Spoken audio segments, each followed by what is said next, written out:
Revista Espírita.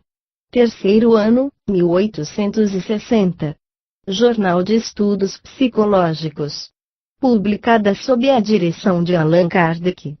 Junho de 1860. Tradição muçulmana.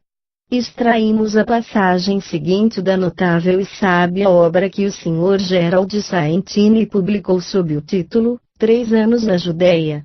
Quando o sultão de Babel Bakhtum Nassar, Nabucodonosor, foi enviado por Deus para punir os filhos de Israel, que tinham abandonado a doutrina da unidade, despojou o templo de todos os objetos preciosos que ali estavam reunidos, e, reservando para si mesmo o trono de Salomão, com seus suportes, os 2 leões de ouro puro animados por uma arte mágica, que lhe defendia a entrada, distribuiu o resto da presa aos diferentes reis de sua corte.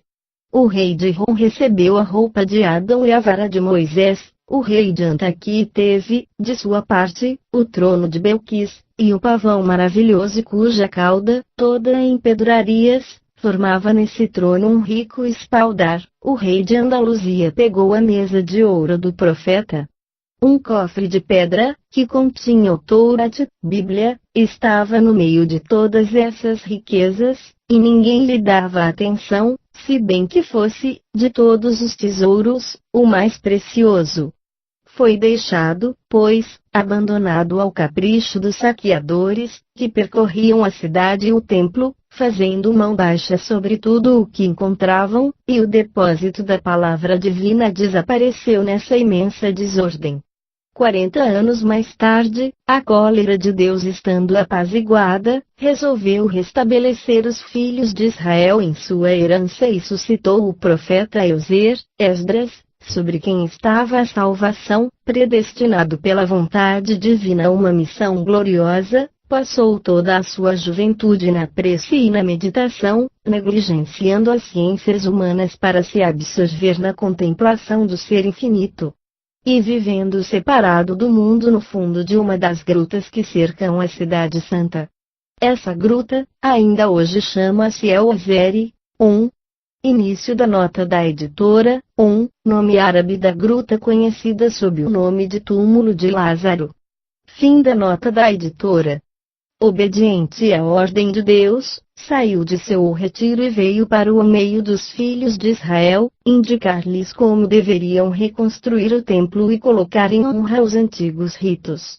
Mas o povo não acreditou na missão do profeta, declarou que não se submeteria à lei, que cessaria mesmo os trabalhos de construção do templo e iria habitar outros países, se não se lhe representasse o livro onde Nosso Senhor Moisés, sobre quem estava a salvação, consignara todas as prescrições religiosas, a eles ditadas no Monte Sinai.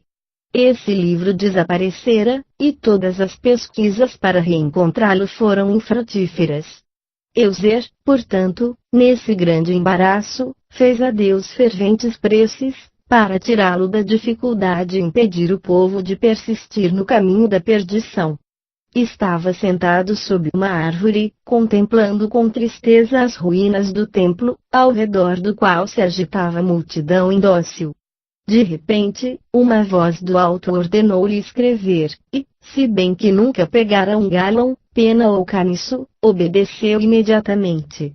Depois da prece do meio-dia até o dia seguinte, à mesma hora, sem alimentar-se, sem levantar-se do lugar bendito onde estava sentado, continuou a escrever tudo o que lhe ditava a voz celeste, não hesitando um só instante, não se detendo mesmo pelas trevas da noite, porque uma luz sobrenatural clareava seu espírito e um anjo guiava sua mão. Todos os filhos de Israel estavam assombrados e contemplavam em silêncio essa manifestação de onipotência divina.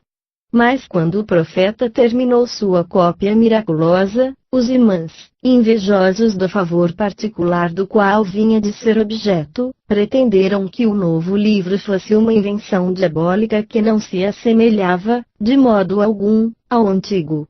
Euser dirigiu-se de novo à bondade infinita, e, cedendo a uma inspiração súbita, dirigiu-se, seguido por todo o povo, para a fonte de Siloão. Chegado diante da fonte, elevou as mãos ao céu, fez uma longa e ardente prece, e toda a multidão se prosternou com ele.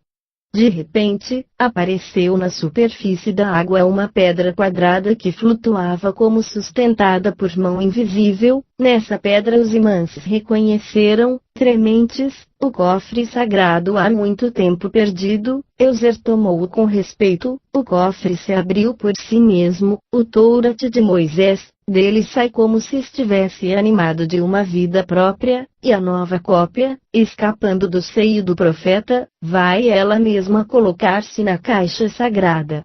A dúvida não era mais permitida, todavia, o santo homem exige que os imãs confrontem os dois exemplares.